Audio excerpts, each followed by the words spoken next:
Terima kasih masih bersama kami di Sindo Pagi. Pemirsa, ricuh ratusan warga berebut kaos yang dibagikan Presiden Joko Widodo di Kota Tebing Tinggi, Sumatera Utara. Ya, Presiden menyebut kedatangannya untuk meninjau fasilitas rumah sakit. Kericuhan mewarnai kunjungan Presiden saat akan meninggalkan rumah sakit usai peninjauan fasilitas di Rumah Sakit Umum Dr. Kumpulan Pane di Kota Tebing Tinggi. Ratusan warga berebut kaos yang diberikan langsung oleh Presiden Joko Widodo. Bahkan Pas Pampres pun sempat kesulitan mengantisipasi kerumunan warga yang makin membludak. Kericuhan antar warga pun tak terhindarkan, warga saling berebut kaos bantuan Presiden. Presiden menyebut kedatangannya untuk meninjau fasilitas rumah sakit yang perlu pembenahan dan penambahan beberapa alat kesehatan.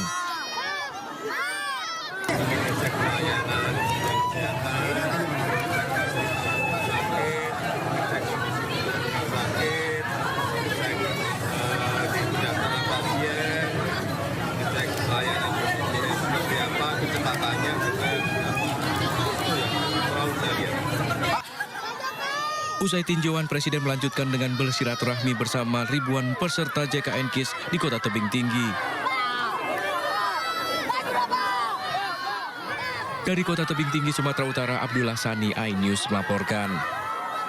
Mengutuk segala bentuk tindakan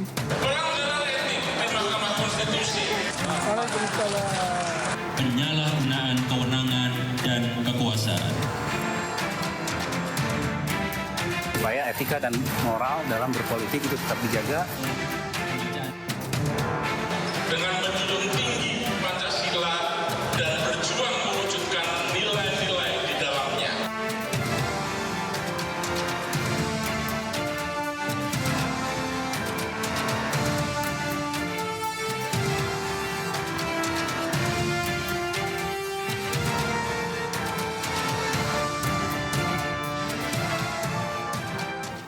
Ratusan mahasiswa gabungan sejumlah kampus menggelar aksi menyerukan pemilu anti kecurangan di dekat Istana Merdeka. Aksi dilakukan dengan memblokade jalan di kawasan Harmoni samping Sekretariat Negara.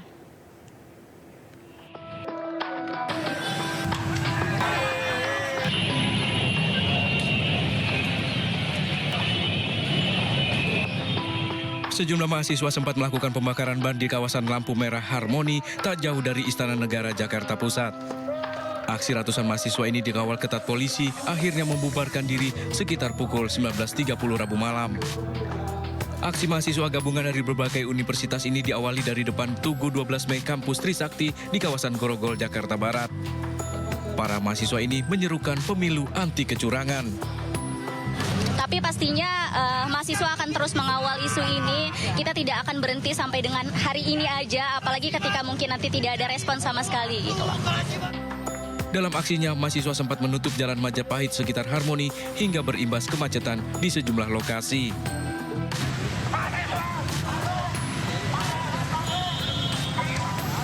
Demonstrasi mahasiswa juga terjadi di depan Gedung Sate Bandung, Jawa Barat, Rabu sore. Aksi berlanjut ke kawasan Jalan Dago, Kota Bandung hingga memblokade jalan. Akibatnya terjadi kemacetan hingga membuat para pengendara sempat terlibat cekcok dengan para mahasiswa yang melakukan aksi. Dari Jakarta dan Bandung, Tim Liputan iNews melaporkan. Aliansi Badan Eksekutif Mahasiswa Seluruh Indonesia menyuarakan kritik kepada Presiden Joko Widodo di kawasan Patung Kuda, Jakarta. Mereka menuntut Presiden Joko Widodo menyampaikan permintaan maaf secara terbuka karena telah merusak demokrasi. Perwakilan Aliansi Badan Eksekutif Mahasiswa Seluruh Indonesia atau BMS 1 menggelar mimbar bebas bertajuk Kembalikan Marwah Demokrasi pada Kamis siang. Mereka menyuarakan keresahannya terkait degradasi demokrasi di era Jokowi, terlebih lagi kemunduran itu terjadi jelang pemilu 2024. 4 tuntunan yang disampaikan mahasiswa untuk Presiden Jokowi. Di antaranya meminta Presiden Jokowi secara resmi mengucap maaf kepada masyarakat secara terbuka bahwa dirinya telah merusak demokrasi dan melakukan cuti dari jabatannya agar tidak ada konflik kepentingan dan fokus menuntaskan janji-janji politiknya di akhir masa jabatannya. Para mahasiswa juga menegaskan pemilu 2024 harusnya menjadi pesta rakyat, bukan pesta penguasa, karena sejatinya demokrasi adalah milik rakyat. suci.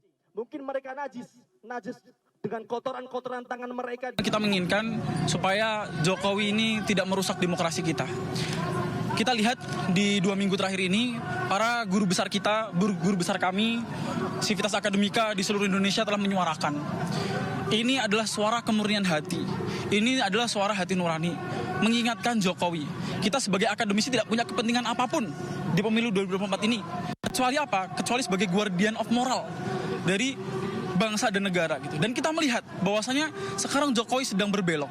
Maka dari itu kami sebagai mahasiswa, murid dari para guru besar juga gitu ya, kami ingin mengingatkan Presiden Jokowi untuk kembali ke koridor demokrasi yang tepat gitu. Untuk tidak menggunakan kekuasaannya untuk kesewenang-wenangan pelanggengan kekuasaan semata. Lebih dari 30 perguruan tinggi di Indonesia menyatakan sikap keprihatinan atas kemunduran demokrasi. Para sivitas akademika di berbagai universitas menggelar deklarasi peduli demokrasi dan menyampaikan kritik terhadap pemerintahan. Di Jakarta, lebih dari 5 universitas menggagas petisi kritik pemerintahan, di antaranya Universitas Atmajaya dan Universitas Negeri Jakarta. Di Banten, gelombang kritik pemerintah datang dari UIN Syarif Hidayatullah dan Universitas Ahmad Dahlan. Di Jawa Barat ada Universitas Indonesia, kemudian ITB, Institut Pertanian Bogor atau IPB, Universitas Pajajaran, dan Universitas Pendidikan Indonesia. Universitas Muhammadiyah Surakarta, Jawa Tengah juga mengikuti deklarasi peduli demokrasi. Sementara di Yogyakarta, Universitas Gajah Mada dan Universitas Islam Indonesia menjadi pelopor gerakan, lalu diikuti Universitas Muhammadiyah Yogyakarta, UIN Sunan Kalijaga, dan Universitas Jana Badra Yogyakarta. Sementara di Jawa Timur, Universitas Airlangga, Universitas Brawijaya, hingga Universitas Negeri Malang ikut bersuara.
Forum Alumni Perguruan Tinggi se-Indonesia menggelar deklarasi agar pemilihan umum 2024 diselenggarakan dengan jujur, adil, dan bermartabat.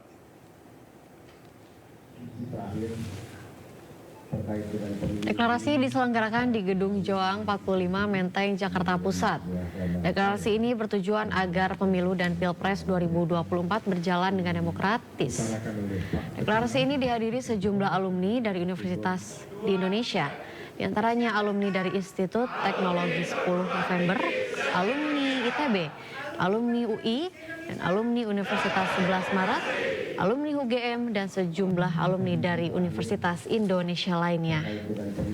Gelombang kritik dari Sivitas Akademika, guru besar, bahkan juga budayawan dalam beberapa waktu terakhir seolah menggambarkan buramnya demokrasi Indonesia saat ini. ASN, TNI, dan Polri diharapkan untuk netral, mendukung pemilu yang jujur, adil, dan bermartabat.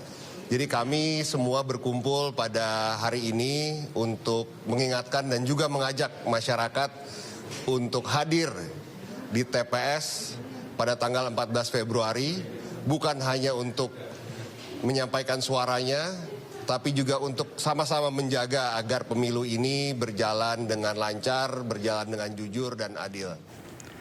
Sementara mantan Presiden Republik Indonesia ke-6 yang juga sebagai Ketua Majelis Tinggi Partai Demokrat Susilo Bambang Yudhoyono atau SBY menyoroti kondisi bangsa menjelang pemilu 2024. Saat SBY pidato politik di depan kadernya di Kota Bekasi, Jawa Barat pada Rabu malam, SBY merasa terusik dengan gerakan sejumlah akademisi di berbagai kampus tentang pemilu jujur dan adil menjelang pencoblosan.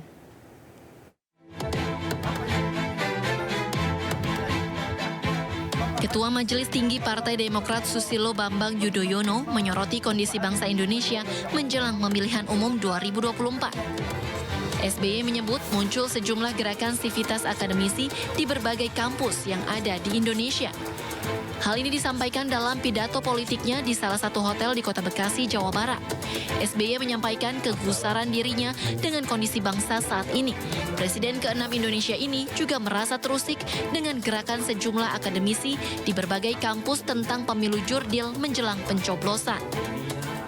SBY menilai semua pihak tidak boleh terlalu cepat menyimpulkan bahwa pemilu ini akan berjalan curang karena tidak bijaksana. Pendapat saya, menuduh apalagi memastikan bahwa Pilpres ini pasti curang dan karenanya hasilnya pasti akan ditolak, tentulah berlebihan. Namun di sisi lain, mengabaikan suara-suara di luar yang khawatir Pilpresnya bakal curang, tentu juga tidak bijak. Begini jalan pikiran saya. Kita ingin, saya yakin rakyat Indonesia juga ingin, Pilpres 2024 ini hasilnya sah. Sah dan diterima oleh rakyat. Dengan keabsahan itu, pemimpin baru kita akan memiliki legitimasi yang kuat. Kekuasaan atau power yang dimiliki juga berkah.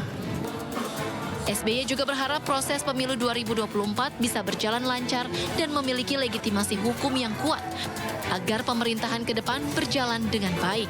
Dari Bekasi, Jawa Barat, Rahmat Hidayat, iNews melaporkan.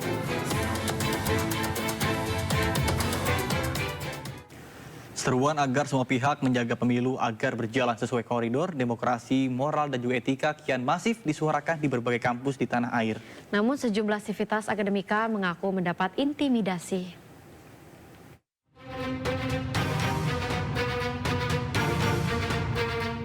Suara lantang menyikapi situasi kebangsaan saat ini makin keras dilontarkan oleh berbagai kampus di tanah air. Sivitas akademika, guru besar, rektor hingga mahasiswa kompak menyoroti situasi pemilu yang terindikasi banyak kejanggalan dan kecurangan.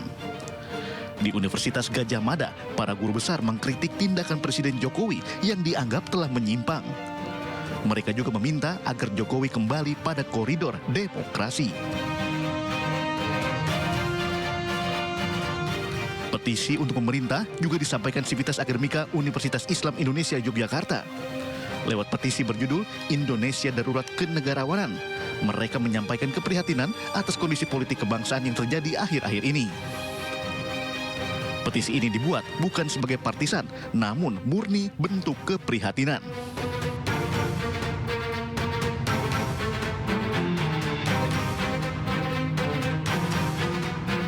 Gelombang perlawanan juga disuarakan oleh Universitas Indonesia.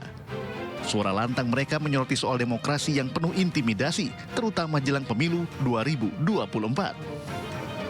Menurut Ketua Dewan Guru Besar UI, ada intimidasi yang diterima Sivitas Akademika UI terkait sikap mereka yang menyuarakan pesan kebangsaan. Kami mendapat WA dari salah seorang sebenarnya mahasiswa kami yang mengatakan bahwa dia kecewa sekali. Kenapa UI kok ikut-ikut UGM, ikut-ikut UI, ikut dan lain? Karena harusnya kita bisa pergi ke pejabat yang benar dan menyampaikan ide-ide. Ya, jadi dan kebetulan dia itu dari angkatan. Tapi saya nggak tahu angkatan apa ya. Tapi pakai seragam. Ya, walaupun dia tidak menyebut nama dan lainnya, tapi dia berusaha agar kita tidak menjalankan apa yang kita lakukan pada hari ini.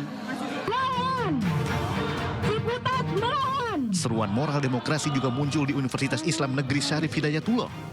Secara spesifik, mereka menyatakan agar penyelenggara pemilu dari KPU, Bawaslu, hingga DKPP bekerja secara profesional dan bertanggung jawab. Mereka juga mendesak aparat negara seperti TNI dan Polri bersikap netral, tidak pandang bulu, dan independen. Publik melihat seruan akal sehat dari berbagai kampus ini memiliki benang merah yang sama, yaitu menyerukan agar pemilu 2024 tidak hanya berjalan sesuai peraturan, tapi juga sesuai koridor demokrasi, serta menjunjung nilai moral dan etika. Dari Jakarta, tim liputan iNews melaporkan. Mengutuk segala bentuk tindakan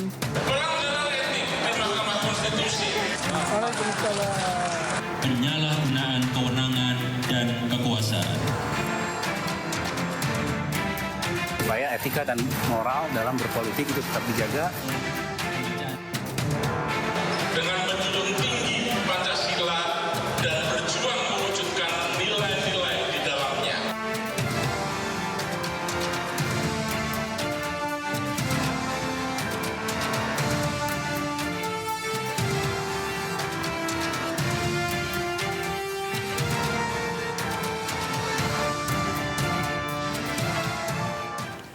Pasangan Capres-Cawapres nomor urut 3 Ganjar Mahfud MD menghadiri kampanye akbar bertema hajatan rakyat di Banyuwangi, Jawa Timur. Pasangan calon presiden dan wakil presiden nomor urut 3 Ganjar Pranowo dan juga Mahfud MD berkampanye akbar bertema hajatan rakyat. Hajatan rakyat Banyuwangi berlangsung di ruang terbuka hijau Maron Genteng Perum Bumi Maron Dusun Kopen Genteng Kulon Kecamatan Genteng Kabupaten Banyuwangi. Kampanye melibatkan sejumlah musisi tanah air seperti Slank, Mafia Bahmit hingga Tip X. Acara bukan hanya berasal dari partai pengusung Ganjar Mahfud, namun juga melibatkan ribuan massa pendukung pasangan calon nomor urut 3 ini.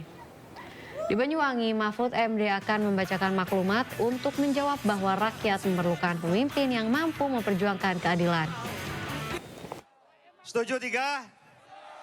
Setuju. Ya, jadi terbaik.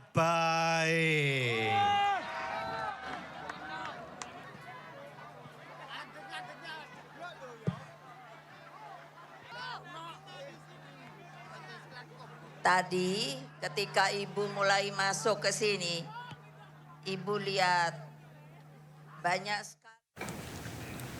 Sementara itu pemirsa, Anies Rashid Baswedan calon presiden nomor urut 1 hari ini berkampanye akbar di Garut, Jawa Barat. Dalam kunjungannya, Anies sempatkan mengunjungi pabrik dodol. Kampanye akbar calon presiden nomor urut 1, Anies Rashid Baswedan, digelar secara terbuka di lapangan Jaya Raga, Kecamatan Tarogong Kidul, Garut, Jawa Barat. Selama di Garut, Anies akan menjalankan serangkaian acara, mulai dari kampanye terbuka, deklarasi GPMP, hingga mengunjungi pabrik dodol. Sekitar pukul 8, Anies Rashid Baswedan tiba di lapangan Jaya Raga Garut untuk berkampanye akbar yang diikuti partai pengusung dan pendukung, simpatisan, dan relawan. Kompak mengenakan baju putih, Anies ditemani sang istri Ferry Farhati. Kedatangan Anies ke Garut disambut massa yang telah menunggu sejak pagi untuk bertemu langsung dengan capres pilihannya. Sedangkan Cawapres nomor urut 2 Gibran Rakabuming Raka menghadiri kampanye Deli Serdang, Sumatera Utara. Saat Gibran di atas panggung, tiba-tiba seorang pendukung meminta sepatu yang sedang dipakainya. Calon Wakil Presiden nomor urut 2 Gibran Rakabuming Raka menghadiri kampanye di Stadion Baharudin Siregar, Deli Serdang. Saat Gibran di atas panggung, tiba-tiba seorang pendukung meminta sepatu yang dipakai pasangan Prabowo tersebut. Tanpa pikir panjang, Gibran melepas sepatu dan memberikan kepada pendukungnya. Tak pelak, momen unik yang terekam kamera ponsel warga ini viral di media sosial. Gibran kampanye di hadapan warga Deli Serdang bersama calon presiden Prabowo Subianto. Tim Liputan iNews melaporkan. Muhammad Zainuddin Alam Ganjar, putra Capres Ganjar Pranowo, menyerap aspirasi dan harapan dari ratusan pemuda Sumba dan unjuk kebolehan bernyanyi rap. Di lokasi lain, calon wakil presiden nomor urut 1 Muhaimin Iskandar melanjutkan safari politiknya dengan bertemu guru madrasah se-Banyuwangi, Jawa Timur. Sementara Prabowo Subianto melakukan kampanye di Kabupaten Deli Serdang, Sumatera Utara yang dimeriahkan dengan konser musik.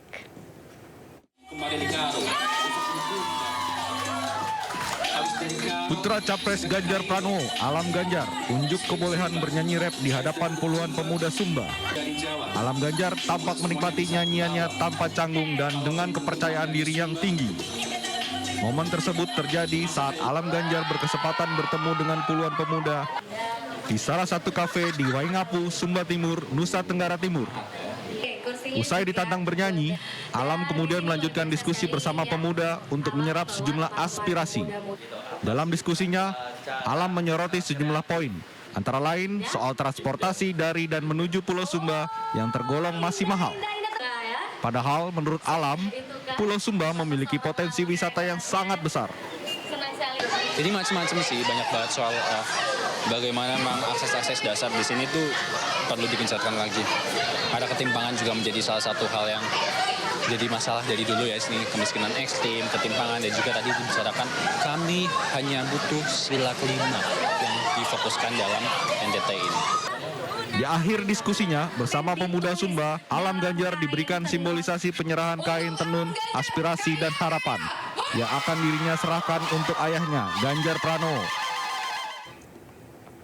Purnawirawan Perwira Tinggi TNI Angkatan Udara mendeklarasikan dukungan terhadap pasangan calon nomor urut 3 Ganjar Pranowo dan juga Mahfud MD. Menurut mereka, pasangan calon nomor urut 3 memiliki lebih banyak kelebihan daripada dua pasangan calon lainnya. Deklarasi dukungan Ganjar Mahfud yang digelar oleh sekelompok purnawirawan perwira tinggi TNI Angkatan Udara yang tergabung dalam Elang Indonesia Maju dihadiri oleh Ketua Tim Pemenangan Nasional Ganjar Mahfud Arsyad Rashid dan beberapa simpatisan pasangan calon nomor urut 3. Keputusan ini merupakan hasil diskusi dan analisa yang mereka lakukan terkait dengan kelebihan dan kekurangan ketiga pasangan calon presiden. Dari hasil riset, pasangan calon nomor urut 3 ini memiliki lebih banyak kelebihan daripada dua pasangan calon lainnya. Dari kelebihan-kelebihan tiga calon itu, akhirnya kita sendiri membuat buku ternyata. Buku bagaimana kehidupan mereka dari kecil, sekolah, kuliah, apa segala macam. Gitu. Nah, dari kelebihan itu, yang paling banyak kelebihan-kelebihannya itu, yaitu Bapak Ganjar dan Bapak Mahfud. Disitulah kita semua ini memilih Bapak Ganjar dan Bapak Mahfud. Ya, kami sangat hormat dan sangat berterima kasih karena yang kami dapatkan pada hari ini adalah suatu energi baru lagi, suatu energi booster yang saya katakan untuk Mas Ganjar dan Pak Mahfud, dan kami berterima kasih atas keberanian dan juga keteguhan daripada ibu bapak sekalian dan purnawirawan TNI Angkatan Udara. Mereka berharap Ganjar dan Mahfud dapat menang dalam kontestasi pemilu nanti. Tim Liputan iNews melaporkan. Jika di Indonesia pemilu 2024 digelar serentak 14 Februari, namun para WNI di sejumlah negara di luar negeri telah lebih dahulu mengikuti pemilu. Ya, diantaranya para WNI ABK di Cape Town, Afrika Selatan, Vietnam, dan juga Panama.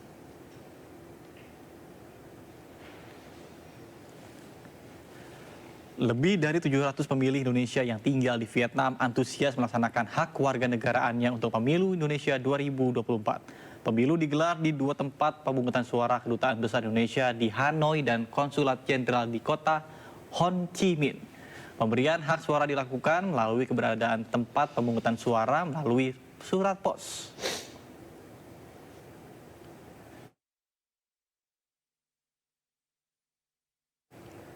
Pemungutan suara pada pemilu juga telah dilakukan para WNI yang berada di Panama City. Pada pemilu kali ini terdapat 142 DPT dan surat cadangan 2% yang juga tersebar di negara Costa Rica, Honduras, dan juga Nicaragua.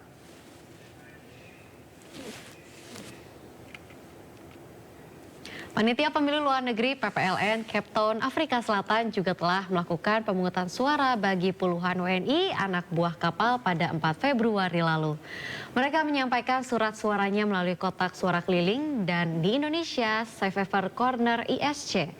Meski pemilu telah dimulai di 3 negara, namun perhitungan hasil pemungutan suara di luar negeri nantinya akan tetap dilakukan serentak pada 14 Februari.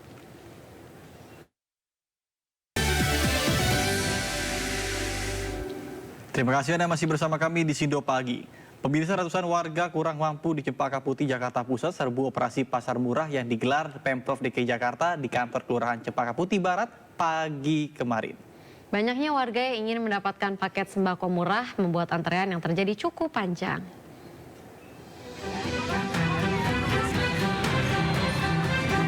Ratusan warga antre dan berdesakan untuk membeli paket sembako dengan harga murah yang digelar di kantor Kelurahan Cempaka Putih Barat, Jakarta Pusat.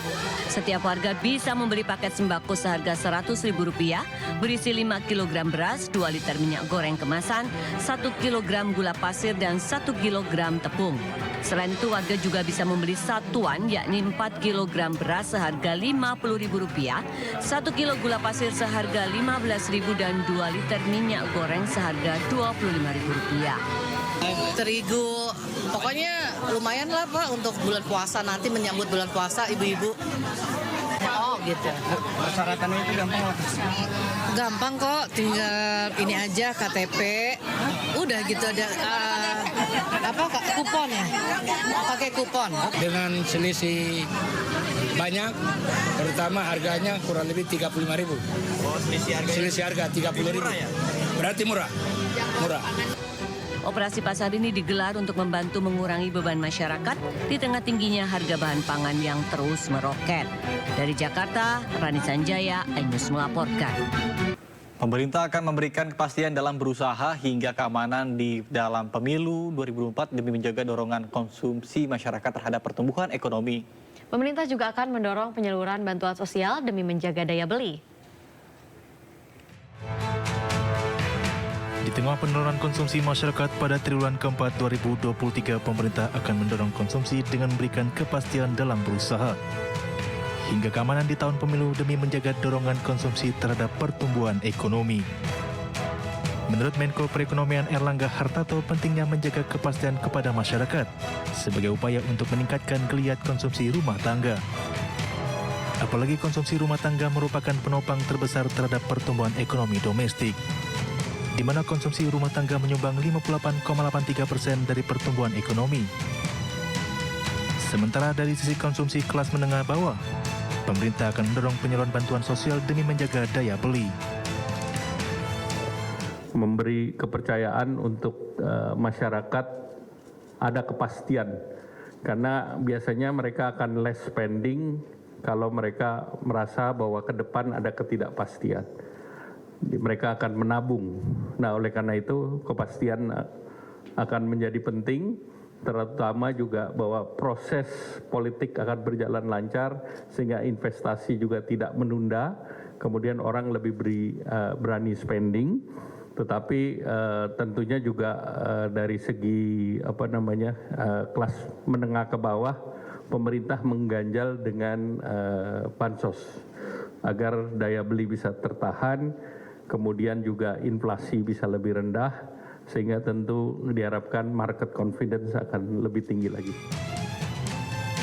Pada kuartal keempat 2023, BPS mencatat terjadi perlambatan konsumsi rumah tangga karena kelompok masyarakat menengah atas menahan kegiatan belanja. Masyarakat menengah atas cenderung melakukan investasi dari dana yang biasanya digunakan untuk belanja.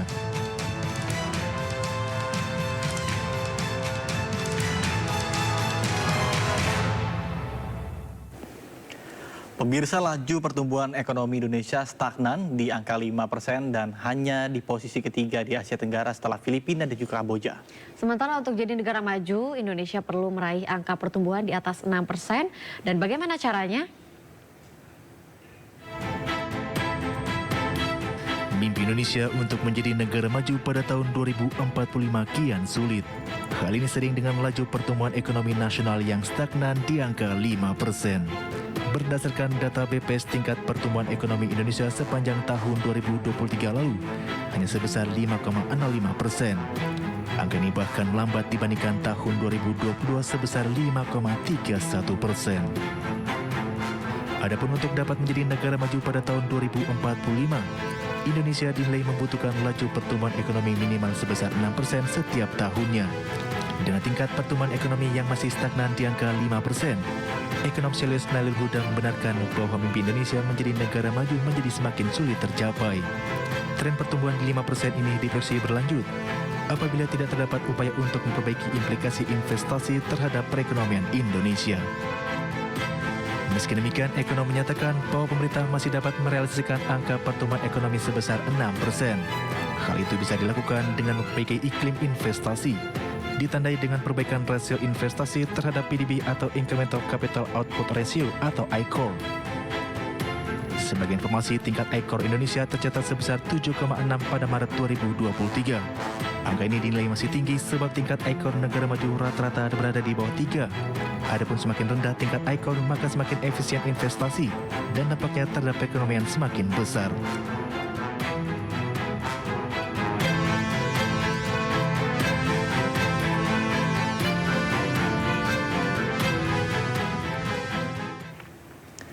Pemirsa, hilirisasi pertambangan ternyata mampu mendongkrak wilayah timur Indonesia mencapai pertumbuhan ekonomi yang baik.